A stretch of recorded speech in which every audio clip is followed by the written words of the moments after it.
ওমানে সাগরে গোসল করার সময় দুই বাংলাদেশের মৃত্যুতে শোক জানিয়েছে বাংলাদেশ সোশ্যাল ক্লাব। শোকসন্তপ্ত পরিবারের প্রতি সমবেদনা জানাতে নিহতদের পরিবারের সাথে সাক্ষাৎ করেছেন সংগঠনের নেতারা। তাদের মরদেহ স্থানীয় আইনি প্রক্রিয়া শেষে দ্রুত দেশে প্রেরণ এবং আর্থিকভাবে সহযোগিতার আশ্বাস দেন ওমান বাংলাদেশ সোশ্যাল ক্লাবের নেতৃবৃন্দ। ক্লাবের সহসভাপতি রেজাউল করিম জানান, প্রবাসীদের কল্যাণে সব ধরনের সহায়তা সর্বোচ্চ চেষ্টা অব্যাহত রাখা হবে। এ সময় উপস্থিত ছিলেন সোশ্যাল ক্লাবের যুগ্ম সাধারণ সম্পাদক আব্দুর রহিম, প্রচার সম্পাদক নাজিমুদ্দিন চৌধুরী, নূর হোসেন, মোহাম্মদ সেলিম সহ আরও অনেকে।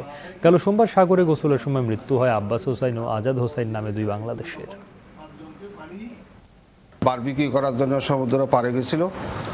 ওখানে হঠাৎ তারা 5টা বাজে সমুদ্রে নেমেছিল।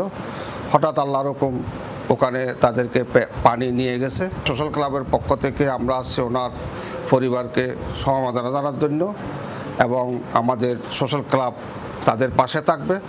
তাদেরকে দেশে পাঠানোর জন্য সর্বাত্মক আমরা সহযোগিতা করব।